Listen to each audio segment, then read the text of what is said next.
Hoy, cuando pensamos en la antigua Roma, esto es lo que vemos. Una ciudad de ruinas de mármol, anfiteatros colosales y poder imperial. Un mundo de emperadores, ejércitos y magníficos espectáculos con gladiadores luchando a muerte. Pero, ¿y si le diéramos la vuelta? ¿Y si analizáramos Roma de abajo a arriba? Escondidas por la ciudad moderna, todavía podemos encontrar los restos de una antigua Roma muy distinta. Las voces olvidadas de sus panaderos y sus carniceros, sus esclavos y sus niños. Dios, esta es triste. Vivió solo un año. Vixet annum unum, la muerte de un bebé. Aquí tenemos a una joven esclava de 17 años, africana, natural de África. Esto no fue solo un atraco, sino un asesinato en masa. En esta serie he estado explorando la vida de los romanos de a pie a través de las extraordinarias historias que nos cuentan en sus lápidas.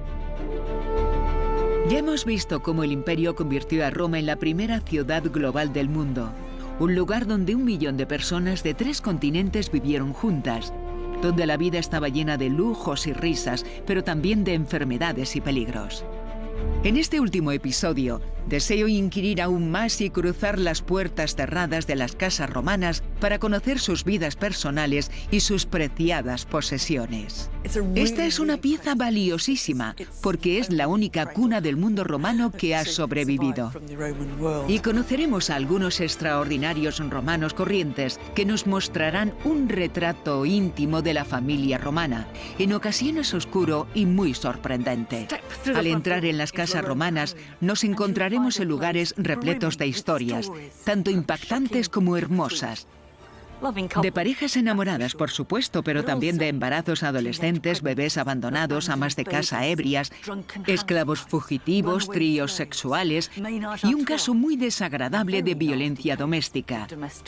Bienvenidos a mi Roma.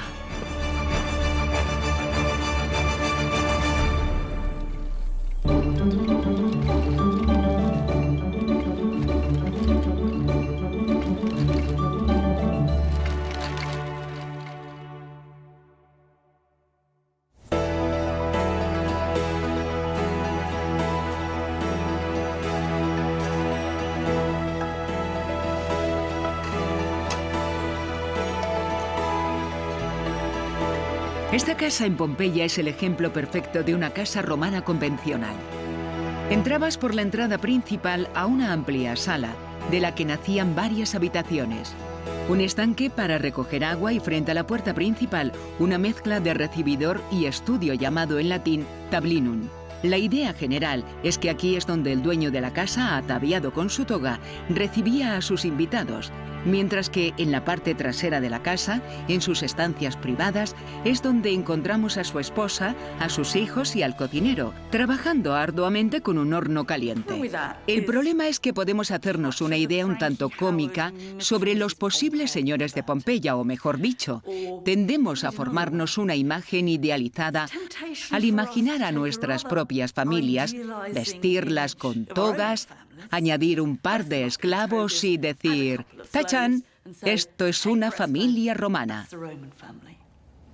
Y en realidad no sería del todo erróneo. Hay cosas que nos resultan familiares en las casas romanas. En algunas de ellas hasta encontramos letreros de «Cuidado con el perro» en la puerta principal. Pero si nos fijamos un poco más, descubrimos que no es tan sencillo. Entonces, ¿cómo comenzamos a revivir lo que realmente sucedía entre las paredes de una casa romana y cómo nos acercamos a una familia romana real?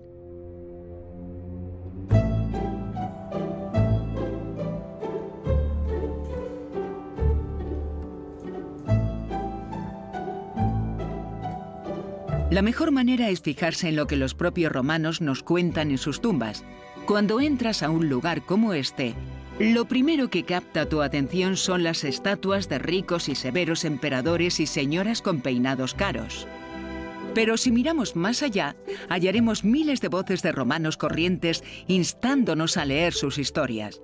Algunos pagaron por retratos y otros apenas por unas líneas de texto. Pero todos nos dan pistas acerca de con quiénes vivieron y a quiénes amaron. Aquí hay un adorable niño con su perro. Aquí tenemos a un padre conmemorando a su hija Julia y ahí está con un peinado elegantísimo. Supongo que sería bastante aficionada a la moda. Pero una de las cosas más llamativas de estas lápidas es cómo los matrimonios romanos se retratan a sí mismos al morir. Y si queremos saber por qué hemos heredado una perspectiva tan tradicional de la familia romana, el mejor punto de partida es el matrimonio romano. Esto era parte de un gran sarcófago de mármol. No sabemos quién estuvo originalmente en su interior, pero esta parte al menos nos habla de matrimonio. Vemos a un marido y a una esposa cogidos de la mano. Es la imagen tradicional de una pareja de romanos casados. Se trataba de una representación tan típica del matrimonio romano que los escultores las habrían producido por decenas. Todo estaba preparado y el escultor solo tenía que poner sus caras en las cabezas. Aunque lo pueda parecer, no era una relación de igualdad. Según el estereotipo, el marido tenía todo el control y la labor de la mujer era servirle de todas las maneras posibles. De hecho, hay epitafios romanos que resumen vidas de mujeres simplemente repasando sus servicios. Hablaba con dulzura, tenía bonitos andares, tenía hijos, cuidaba de la casa, hacía lana y punto. Y eso también se aplica a la élite de la sociedad romana. Existe una curiosa historia sobre la emperatriz Livia, la intrigante y envenenadora esposa del emperador Augusto. Al parecer procuraba que la gente la viera en el palacio imperial hilando y tejiendo la lana para las togas de su marido. Eso era lo que se suponía que hacía la mujer romana. En apariencia, estas lápidas nos muestran una visión estable, calmada e incluso fría del matrimonio romano. Pero las lápidas suelen dar esa impresión y hasta hoy en día se caen los tópicos. Pero hay muchas otras pruebas que nos ayudan a sustentar estas impresiones estereotipadas. En el Museo Británico de Londres hallamos una maravillosa colección de anillos romanos decorados con la misma imaginería.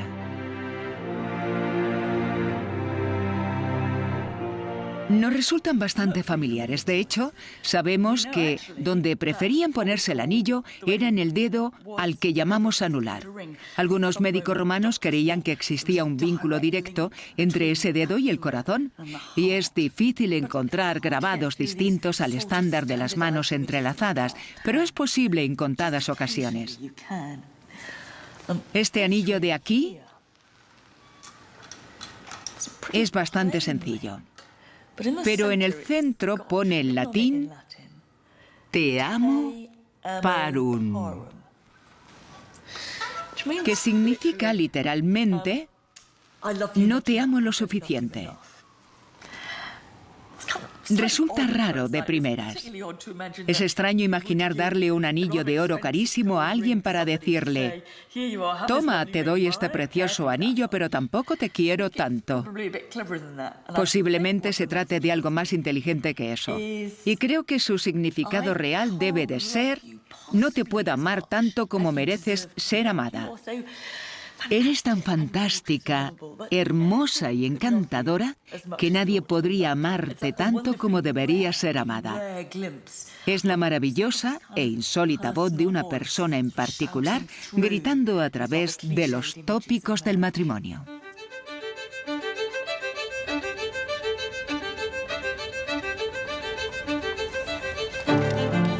Ese anillo alude a la pasión que se podía encontrar en las parejas romanas.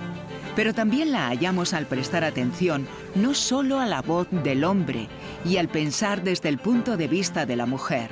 Repartidas por Roma encontramos un increíble trío de lápidas que, aunque escritas por hombres, muestran un retrato mucho más íntimo y honesto de sus parejas. Hay que coger con pinzas lo que marido y mujer dicen el uno del otro en sus epitafios, porque cuentan unos embustes tremendos sobre su matrimonio.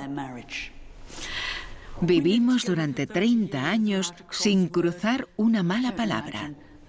Eso me parece tan imposible en la antigua Roma como en la época actual. Pero ocasionalmente encontramos a alguien que se desmarca, que rompe esos tópicos y realmente evoca a su personaje. Este es un buen ejemplo. La lápida de una mujer llamada Gliconis, erigida por su marido. Bueno, Gliconis es un nombre griego y significa dulce. Y eso dice, de hecho, pone dulce por su nombre, pero más aún por naturaleza.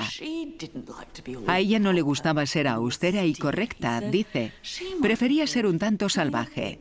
Las kibos, bastante sexy, suaves. Le gustaba estar un poco empapada de Baco.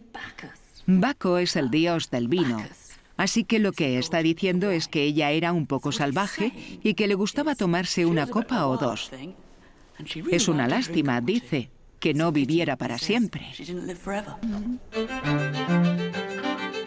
Pero después de tanto cariño, la siguiente nos revela un lado mucho más oscuro del matrimonio romano.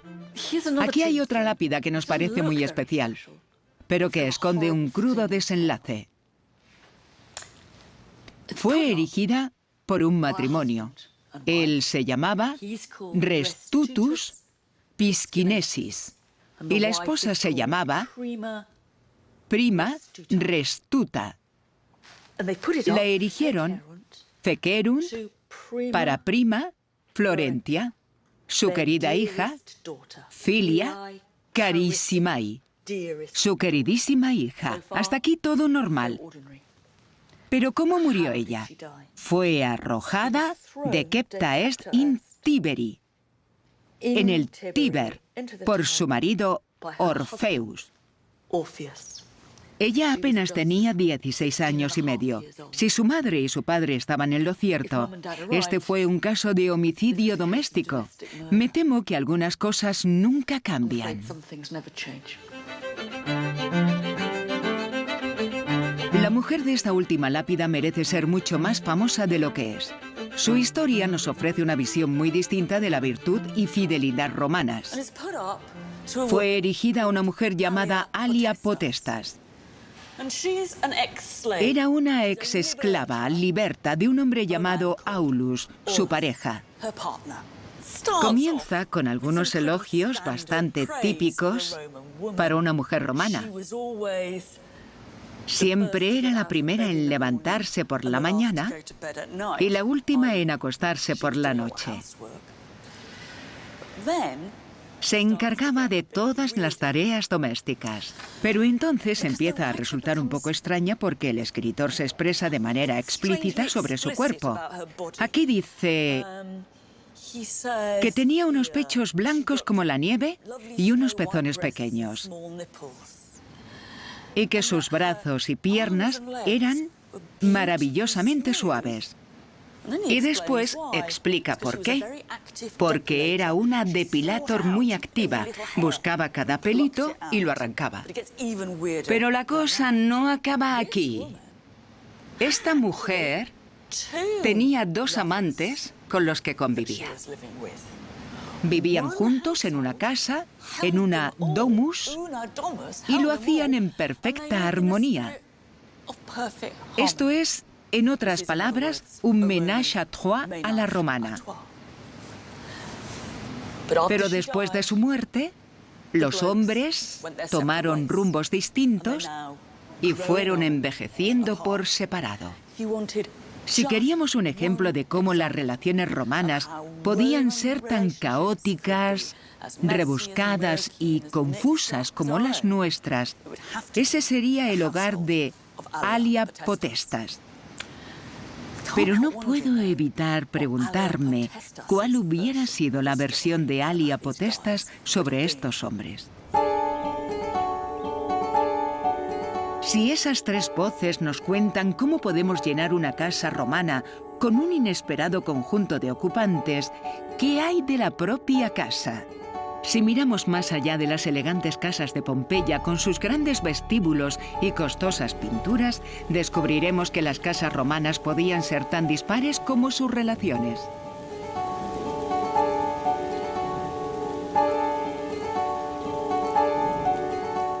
Aquí vivían varios inquilinos. Tenía 3 o 4 pisos separados y, de hecho, las paredes interiores estaban hechas en parte de mimbre. Era una especie de vivienda prefabricada, pero no penséis que la habitaban pobres. Aquí se encontró una costosa colección de estatuillas de bronce. Este lugar es muy interesante porque parece ser un bloque de viviendas, pero también en parte un albergue y una posada. A la vuelta de la esquina está una de mis casas romanas favoritas. La planta baja de lo que un día fue un edificio de viviendas bastante agradable. ¿Hay alguien en casa? Lo asombroso de este lugar es que su diseño, básicamente una serie de habitaciones que dan a un pasillo central, recuerda al de un piso cualquiera de las ciudades modernas. Este lugar es conocido ahora como la ínsula de las pinturas en el techo, y siento que podría mudarme aquí ya mismo. No sabemos cuántas personas llegarían a vivir aquí, y eso cambia nuestra manera de verlo. Está claro que no sabemos exactamente quiénes serían, pero no me cuesta imaginar a Gliconis o a Alia Potestas madrugando en un sitio como este. El caso es que la mayoría de romanos no vivían en esas grandes casas que vemos en Pompeya. Disponían de una amplia variedad de alojamientos. Las clases más bajas vivían en tuburios, en una habitación encima de su tienda, o dormían bajo las escaleras de otros. Pero esto era un término medio. El hogar, dulce hogar de alguien. De todas formas, parte de la dificultad que tenemos para revivir espacios como estos es que casi nada de lo que había en ellos ha sobrevivido. Sería como si intentáramos averiguar qué sucede en una casa moderna sin tener ningún mueble, pero no es una tarea del todo imposible. Escondido en un depósito de Herculano,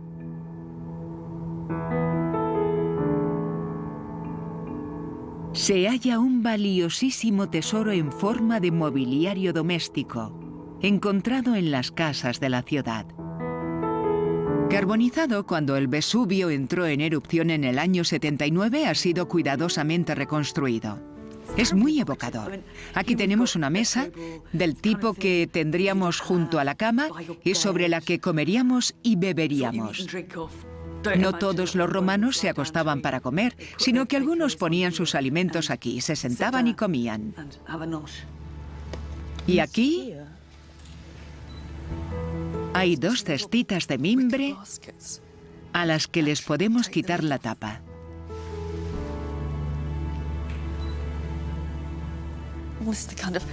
Son el tipo de cachivaches que solo encontrabas en una casa romana. Esto es lo más parecido que encontraremos en una tienda de muebles romana. Hay patas de mesa con impresionantes adornos de marfil, otras totalmente talladas con extraños perros. Esto es lo que llamamos un sofá-cama, que fue taraceado con mucho gusto. Incluso un armario perfectamente conservado, que alguna vez contendría toda clase de baratijas. Es precioso. Todavía se aprecian sus pequeñas bisagras y su pequeño tirador. Pero el más insólito es otro hallazgo. Esta es la cuna de un bebé. Es una pieza valiosísima, porque es la única cuna del mundo romano que ha sobrevivido. Y eso nos hace pensar que tal vez no hayamos tenido suerte al no encontrar cunas de otros niños, o que quizá la mayoría de bebés no dormían en cunas, sino en el equivalente antiguo de un cajón o en la cama junto a su mamá o su niñera. Cuando la encontraron, había en ella un pequeño esqueleto, y alrededor de este había retazos de tela, de tejido y un montón de hojas.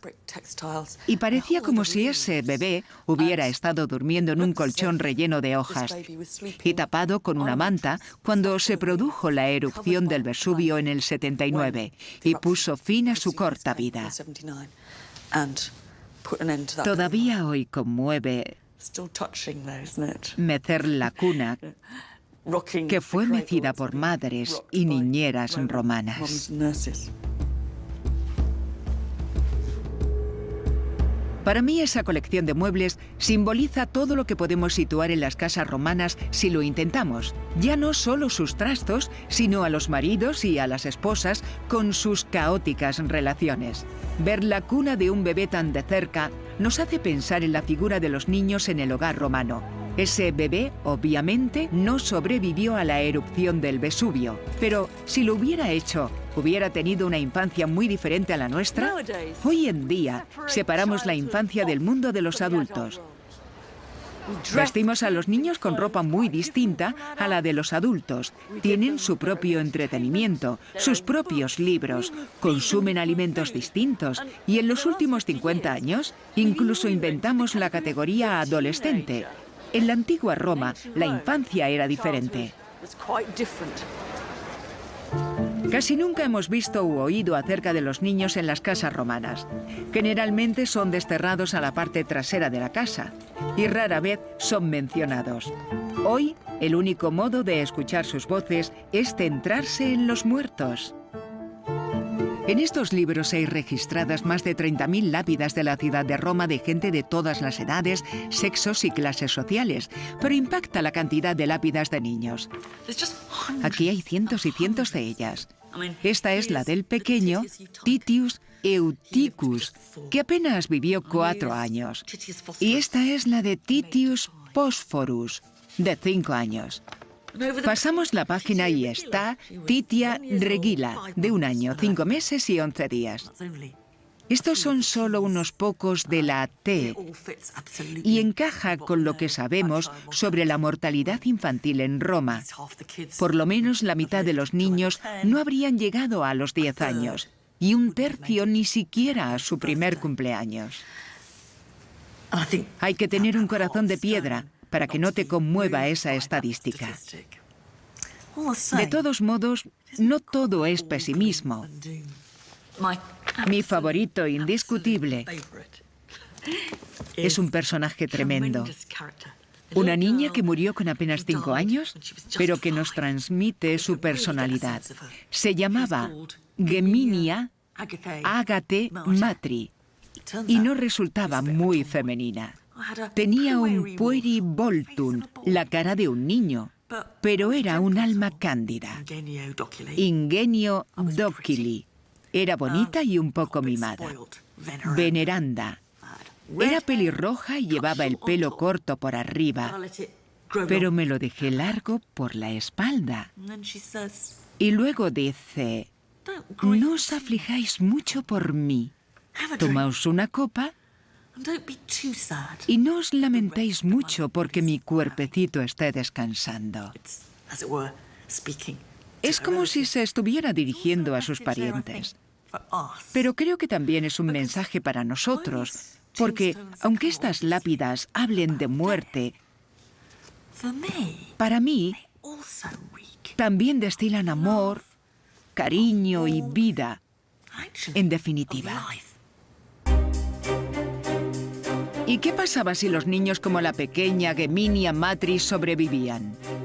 ¿Iban al colegio o tenían sus padres romanos otros planes para ellos? Pues previsiblemente dependía de dónde estuvieras en el orden jerárquico. En sus laboratorios a las afueras de Roma, un grupo de antropólogos italianos ha analizado más de 6.000 esqueletos romanos, exhumados por la zona de Roma durante el siglo pasado. Junto a esqueletos adultos también se hallaron algunos huesos de niños en las tumbas más pobres, porque aunque fallecieran muchos niños, sus frágiles esqueletos raramente sobreviven. Estos son los pequeños restos de un niño que tenía unos 6 años en el momento de su muerte. Y estos Pertenecieron a un adolescente, probablemente masculino. Tendría 16 o 17 años cuando murió. Lo extraordinario es que estos huesos muestran signos evidentes de desgaste. Esta tibia era de un adolescente de 16 años. Y por las marcas de sus huesos, podemos determinar que sus piernas fueron expuestas a grandes esfuerzos. Estas marcas son muy evidentes, a pesar de tratarse de un individuo tan joven. Entonces, este chico, a los 16 años de edad, ya había forzado mucho sus piernas durante muchos años. Incluso este pobre niño, que murió con apenas 6 años, tenía estas marcas en sus huesos, que nos demuestran que había realizado trabajos muy pesados. Este tipo de lesiones no se las podría haber hecho jugando al fútbol o saltando a la comba, ¿no? Tenían que deberse a trabajos muy duros. Como estos huesos los encontramos en un lugar donde había una fulónica, es decir, una tintorería, y a juzgar por el tipo de lesiones visibles en los huesos, creemos que trabajaba en esta fulónica. En la fulónica tratabas el tejido, lo teñías, pisoteabas las telas, de modo que teníamos a un niño haciendo un trabajo manual pesado, en una época en la que creemos que debía estar en el colegio.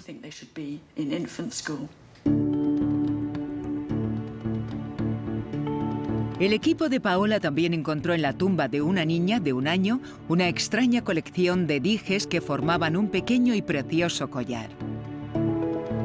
Parecen bastante inocuas y vemos un conejo de color ámbar, una figurita de un dios egipcio, un minifalo y algunas cuentas, pero ocultan una historia muy oscura. Esto es lo que los romanos hubieran llamado crepundia. Iba ensartada y la niña la habría llevado en su cuello. Así que era mitad juguete, mitad amuleto o talismán. Pero además tenía un papel importante en un aspecto de la cultura romana que encontramos bastante chocante: el abandono infantil. Esto significa que si en Roma tenías un niño que no querías, podías tirarlo a la calle o al vertedero. Y ahí es donde entraba la crepundia. Algunos padres dejaban a estos bebés con su crepundia alrededor del cuello, como una especie de vínculo con su familia, con su identidad original. Esta era una trama fantástica para algunas comedias romanas, en las que la heroína esclava era encontrada y reconocida por sus padres por la crepundia que le habían puesto al dejarla, por lo que en algunas comedias romanas estas historias podían acabar con un bonito final feliz. Pero en la vida real no estoy tan segura.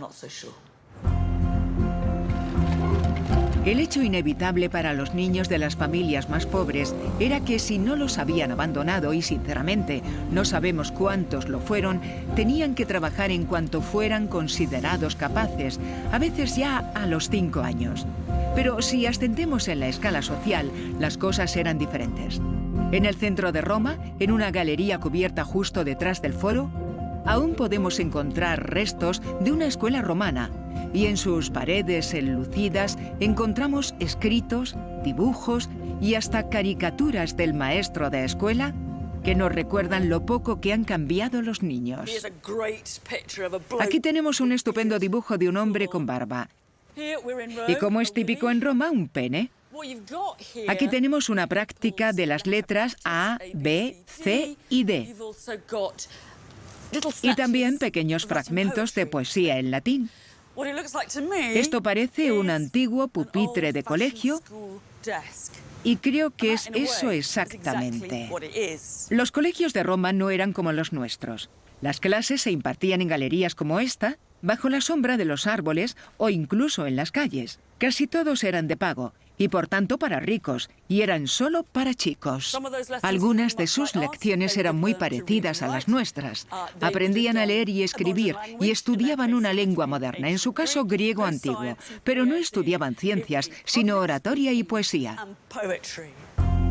Aún se conserva la representación de una escuela romana en acción. La pintura original de Pompeya se ve muy difuminada, pero esta copia del siglo XIX muestra exactamente lo que ocurre. Aquí están los niños buenos en clase, mientras que aquí está el desafortunado malhechor. Debe de ser al que han pillado dibujando una caricatura del maestro en la pared. Está siendo azotado, sujeto por dos de sus compañeros, y lo han dejado en calzones, en esa especie de calzones. Aquí está el maestro pegándole y él claramente está gritando. Este era un conocido castigo corporal romano que hasta tenía su propio nombre, catomus. Y no nos sorprende mucho que uno de los apodos favoritos para los maestros de escuela de Roma fuera plagosus, bestia. Para las familias romanas pudientes, la memorización y la disciplina era la educación ideal para los chicos, pero también constituía un ideal para las familias que trataban de ascender en la escala social. La mejor manera de poner cara humana a esta historia es visitar a uno de mis personajes favoritos, un colegial romano hijo de antiguos esclavos, cuyo monumento aún supervisa una céntrica plaza de Roma. He venido aquí para reunirme con este jovencito. Sulpicius Maximus era su nombre, y era una especie de niño prodigio romano. Con apenas 11 años, participó en un concurso de poesía para adultos, una especie de talent show romano, pero no conocería la fama. Murió y su madre y su padre le erigieron este gran monumento. Aquí se dice que murió de tanto estudiar y pienso que tal vez fue víctima de unos padres avasalladores. El monumento original de Sulpicius ha quedado relegado a un rincón de un museo de Roma, pero eso nos permite tenerlo cara a cara. Su historia me hace preguntarme cómo sería la vida de los niños como él en familias desesperadas por triunfar. ¿Nunca fuiste travieso? ¿Nunca te negaste a hacer los deberes? ¿Nunca perdiste los zapatos de la escuela? No puedo evitar pensar que la vida en casa de Sulpicius no era como sus padres la habían descrito, pero en general da la sensación de que la infancia, tal y como la conocemos, no existía en el mundo romano. Y basta con mirarlo. Si nos hubiéramos encontrado esta estatua sin conocer su historia escrita, hubiéramos pensado que este era un orador arengando a las masas en el foro romano, cuando en realidad era un niño de 11 años. Jamás lo hubiéramos sabido. Las familias romanas ambiciosas, a la hora de educar a sus niños, se concentraban en la vida pública, en la oratoria e incluso en la poesía. No en lo que llamaríamos desarrollo emocional, pero ¿se aplicaría lo mismo a las niñas ricas romanas? En el almacén de este mismo museo encontramos un insólito objeto que nos ayuda a conocer ese lado de la historia. Esta es la muñeca romana de más exquisita belleza. Es el modelo más perfecto que conservamos del mundo romano y es tan preciosa y frágil que, aunque me muero por cogerla, no me está permitido hacerlo. Parece estar hecha de madera, pero en realidad es de marfil. Es una mujer con unas extremidades ingeniosamente articuladas. Lleva un peinado bastante elegante y a la moda, y en su mano lleva un anillo de oro. Bueno, en el mundo romano no había tiendas de juguetes y la mayoría de niños, como Sulpicius, si salían a jugar, improvisaban con nueces y piedras y jugaban al juego de la rana en el río. Esto es un poco especial. No es una simple Barbie, sino la emperatriz Barbie. Los juguetes como este tenían otra finalidad, no solo la de servir para jugar. Como todos los demás, este juguete enseñaba a quien lo poseyera cuál sería su función en la vida. Las mujeres romanas nacían para casarse y tener hijos. De hecho, algunos escritores romanos nos cuentan que justo antes de casarse, las chicas romanas iban a un templo y dejaban allí sus muñecas. Pero eso no fue lo que pasó con esta muñeca, porque de hecho fue encontrada en un gran sarcófago de piedra de una mujer llamada Creperia Trifana. A juzgar por su esqueleto, Creperia tenía unos 20 años y seguramente no se hubiera casado, por lo que se llevó su muñeca con ella a su tumba. Y esto nos resulta extrañísimo porque no nos imaginamos enterrar a una veinteañera con su Barbie. Una gran cantidad de niñas romanas debieron de llevarse a la tumba sus muñecas. De hecho, uno de los escritores más famosos del mundo romano, Plinio, narra la historia de una chica que murió joven, Minicia Marcela, hija de un amigo suyo, Fundanus. Plinio cuenta que iba a cumplir 14 años, pero que tenía una cabeza vieja sobre unos hombros jóvenes y que era sabia para su edad, que era dulce y encantadora y que era la viva imagen de su padre. Lo realmente triste, según cuenta, es que estaba a punto de casarse y ahora, por un absolutamente extraordinario golpe de suerte, conservamos la lápida de Minicia Marcela. Aquí la tenemos bastante elegante y austera. Para el más grande y mejor dios, Minicia Marcela, hija de Fundanus. Pero nos aguarda una triste sorpresa al final. Plinio dijo que iba a cumplir 14 años. Pero aquí pone que vivió durante 12 años, 11 meses y 7 días. Así que tenía 12 años y estaba a punto de casarse. No sabemos cuántas niñas romanas se casarían tan jóvenes, pero diría que una importante minoría. Y esto nos plantea una pregunta obvia. ¿Los matrimonios como este serían consumados de inmediato? Queremos pensar que no, pero lo más probable es que sí.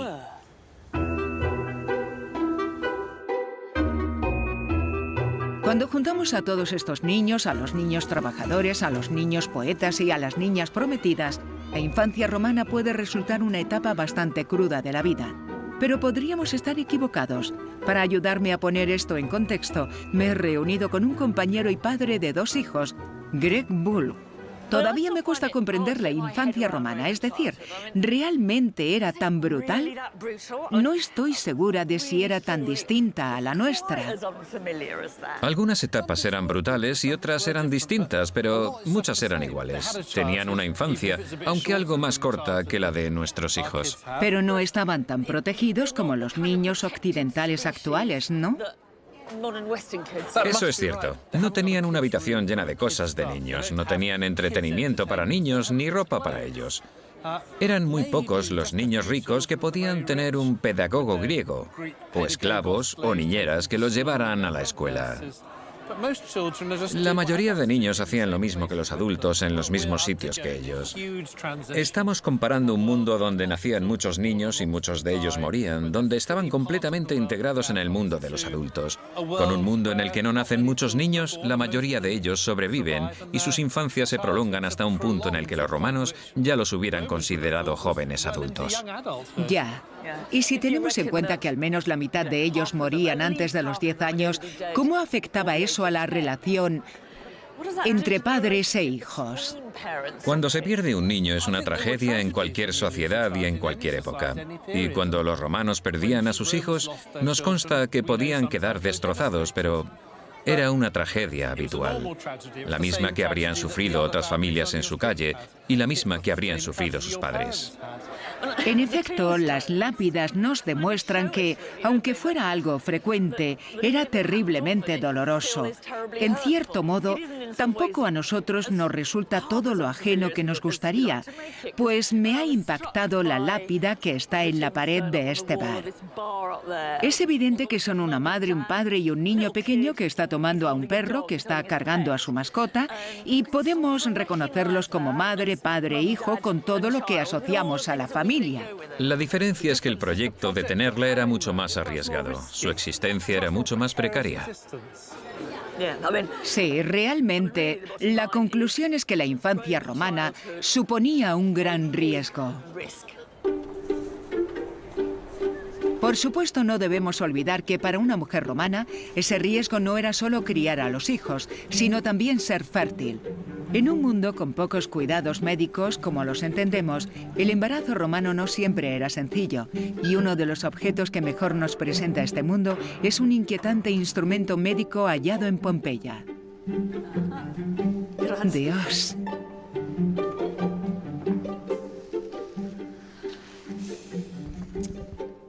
Cualquier mujer romana hubiera reconocido esto, un antiguo espéculo ginecológico romano. El procedimiento es bastante simple. Estas son las valvas, las cuales se introducían en la vagina y a continuación se giraba el tornillo, el cual abría las valvas y ensanchaba la vagina para que se pudiera examinar a la mujer. Ya sabemos cómo funciona, no hace falta una demostración. Este es bastante bonito y tiene decorada la parte superior. Supongo que el médico que poseía esto era bastante caro y tenía clientas adineradas. No creo que esto lo usaran con mujeres pobres. Pero que nos resulte familiar no debe confundirnos. Uno de los extractos de literatura romana más repugnantes que he leído, y eso que hay bastante donde elegir, describe lo que hacían cuando no se podía extraer el bebé de una mujer, cuando éste quedaba atascado y quería salvar la vida de la madre. Colocabas un espéculo, veías lo que ocurría. Metías un gancho en la mujer e intentabas sacar al bebé. Lo matabas en el proceso porque le atravesabas el ojo y el cráneo, pero dudo que, aunque su fin fuera a salvarles la vida, muchas mujeres sobrevivieran a ese proceso. Hoy el parto tiene sus peligros, pero en el mundo romano era un campo de batalla. Creo que si en el mundo romano los hombres morían como soldados, las mujeres morían en el parto.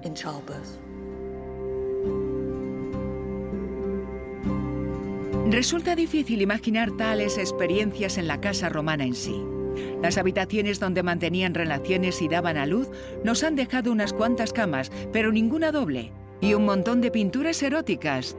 Pero de vez en cuando vemos cómo las mujeres podían trascender a los roles que por tradición se les asignaba.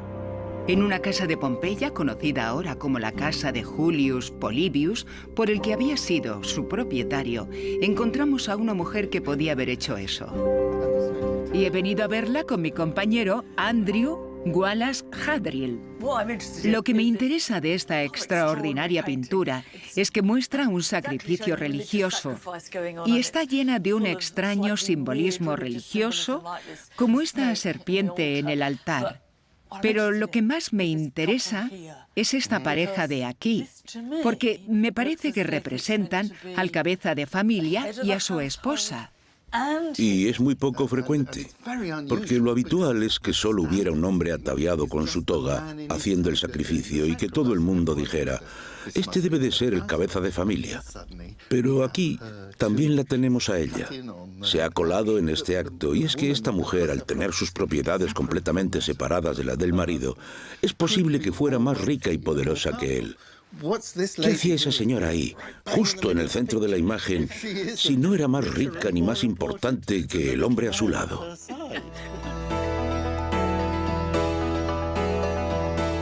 En algunos casos era posible darles la vuelta a los papeles tradicionales en el hogar romano. Pero todavía hay una parte de la casa romana que nos resulta totalmente desconocida. La parte que hacía que funcionara, y con esto me refiero a los esclavos. La arqueología nos ha dado muy poco material relacionado directamente con la esclavitud, Pero guardado en un museo romano, hallamos un objeto que revela mucho sobre su lado oscuro. Podríamos pensar que era un collar de perro, un anillo de hierro con una pequeña placa metálica en la que vemos escrito en latín: Fugi teneme. Me he escapado. Captúrame. Si me llevas con mi amo, Soninus, recibirás un solidus, un sólido, una moneda de oro. Seguramente no fuera el collar de un perro, sino de un esclavo romano. Puede parecer muy pequeño, pero se han encontrado collares como este alrededor del cuello en esqueletos humanos. Y el hecho de que no estemos seguros de si se trata del collar de un esclavo o de un perro nos dice mucho sobre la esclavitud romana y la inhumanidad que evocaba. Existe una historia terrible y conmovedora sobre el emperador Adriano, que se enfadó mucho con uno de sus esclavos, tanto que le sacó un ojo con un punzón. Adriano, al instante, se sintió arrepentido y avergonzado por lo que había hecho y le dijo al esclavo: «Toma de mí cualquier presente, lo siento mucho, pide lo que quieras». El esclavo se mantuvo mudo. Adriano le insistió y le dijo: «Te daré cualquier cosa». Y el esclavo respondió: «Solo quiero mi ojo». Así que es fácil entender por qué los esclavos romanos habrían querido escapar y por qué los amos romanos podrían haber querido indicar que eran de su propiedad de este modo o con marcas o tatuajes. No obstante, intuyo que los que escaparon, o lo intentaron, fueron mucho menos de lo que nos gustaría. Sospecho que la mayoría de los esclavos mostraban su resentimiento contra sus amos en una especie de guerra mucho más doméstica. Les robarían cosas, les romperían adornos valiosos, se guardarían la calderilla y supongo que les escupirían en la sopa.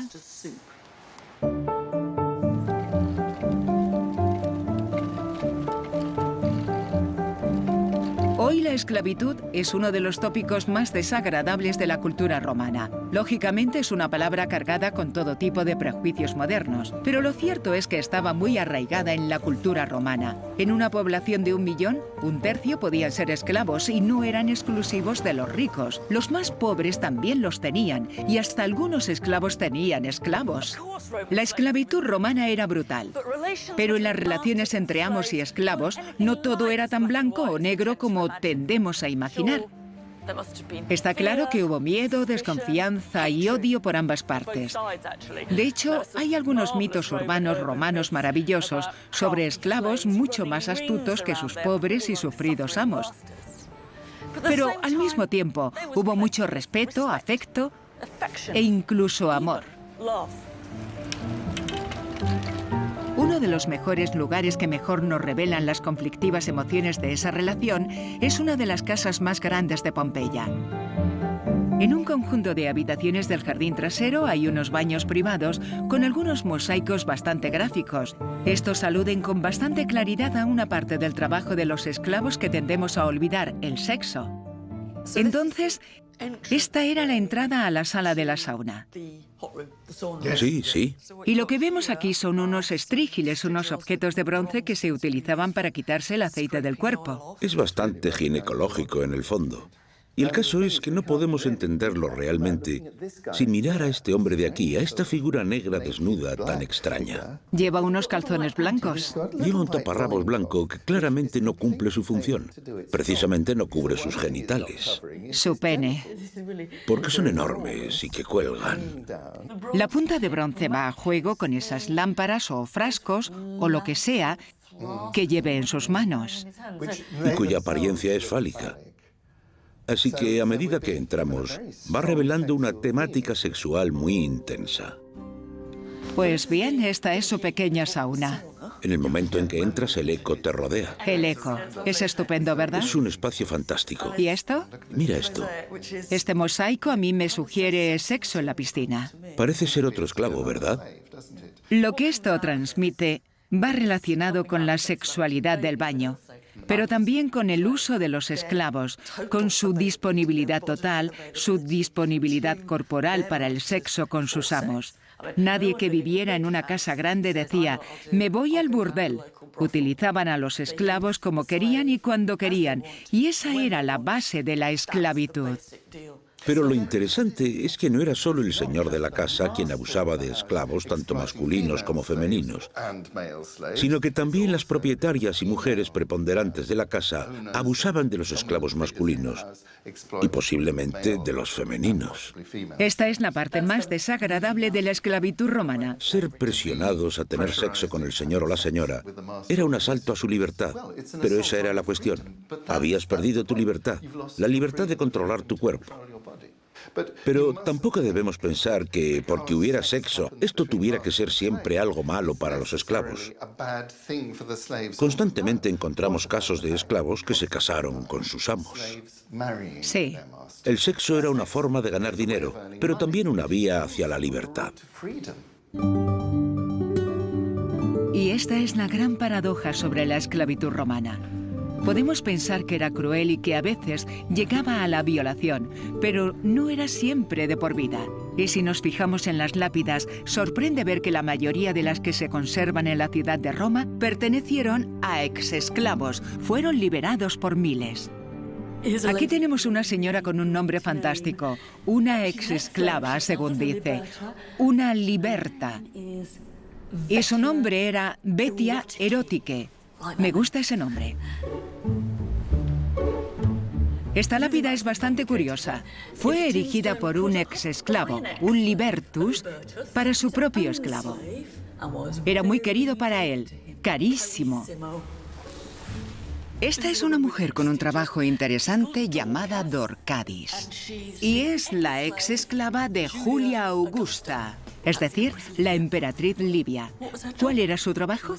Era ornatrix, la peluquera de la emperatriz.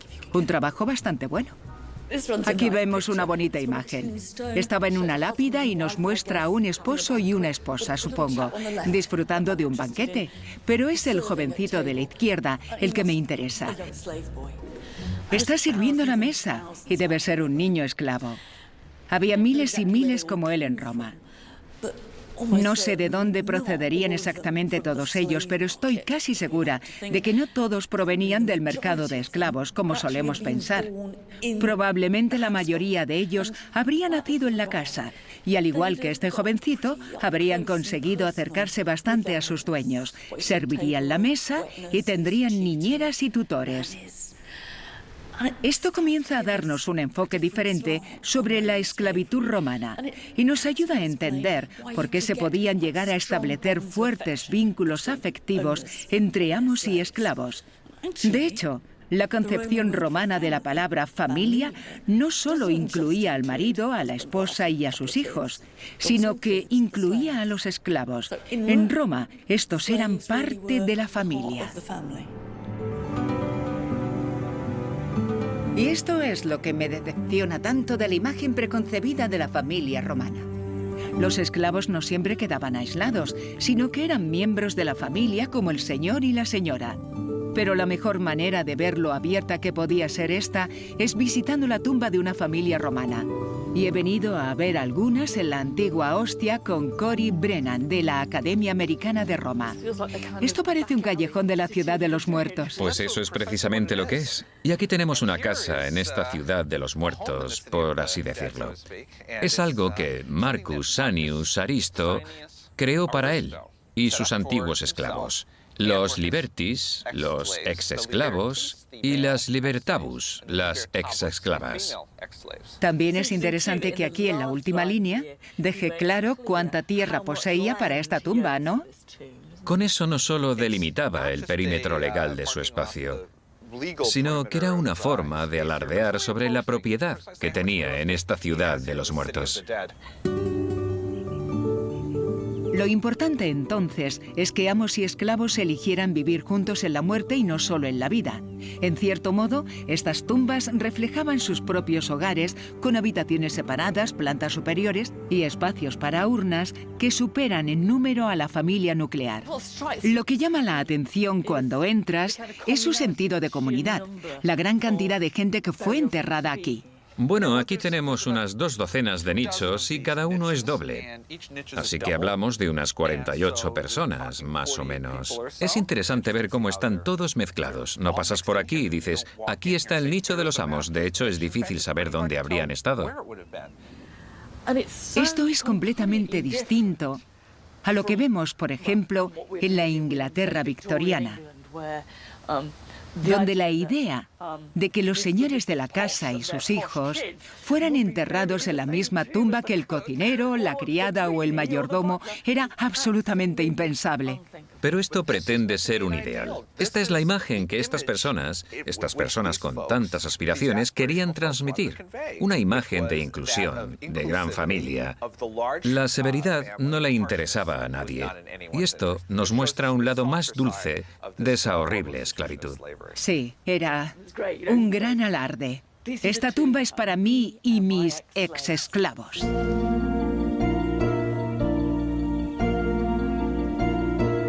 Pero no siempre eran familias felices, como nos cuenta la singular lápida de una niña llamada Junia Prócula.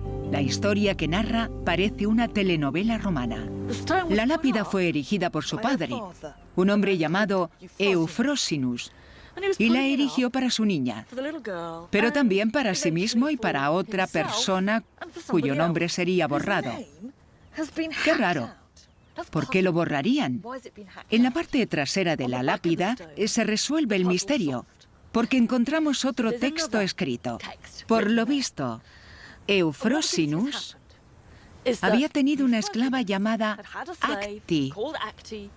La había liberado, se habían casado, habían tenido una niña, la niña había muerto y las cosas se habían torcido mucho. Él la maldice en la parte posterior. Estas son las eternas señales de la infamia, dice. Esa antigua esclava mía era una envenenadora, era pérfida, era infiel, era dolosa, era mentirosa. Y continúa maldiciéndola. Le traigo un clavo y un trozo de cuerda para que ella misma pueda ahorcarse. Y piquen candentem, brea, hirviendo para consumir su horrible corazón. ¿Pero qué había pasado? A continuación, lo explica. Se fue con una adúltera, secuta adultorum, y por si fuera poco, se llevó a 2 de sus esclavos, un chico y una chica. Abandonó al pobre y anciano Eufrosinus tumbado en la cama, expoliado y completamente solo. Bueno, debemos recordar que no conocemos la versión de Acti y que podría haber sido muy diferente, pero está claro que la fluidez doméstica de unos podía ser un caos doméstico para otros. En resumidas cuentas, así era el hogar romano. En efecto, se trataba de un lugar habitado por los clichés tradicionales romanos, por pomposos maridos con sus togas y solícitas esposas tejiendo lana. Pero también era mucho más intrigante, sobre todo si le sumamos sus trastos, sus cunas y sus tumultuosas relaciones. Y sobre todo, las extraordinarias voces de los propios romanos que aún nos hablan 2000 años después. Vivía comiendo ostras de lucerna, las mejores que hay. Su vida inocente le fue arrebatada. Se fue con una adúltera, secuta adultorum, Menófolos. Y tampoco siento esos espantosos dolores de pies. Este es el monumento de un panadero. ¿Lo pillas? Prefería ser un tanto salvaje. Las quibos. Esto es un ménage à trois a la romana. Y lo que nos cuentan es que la vida cotidiana en la antigua Roma era tan maravillosamente entreverada, caótica y emocional como la nuestra. Es como si sostuvieran un espejo ante nosotros y nuestras vidas. Y les hablan a todos aquellos que se tomen el tiempo de pararse a escucharlos. Y aquellos somos nosotros.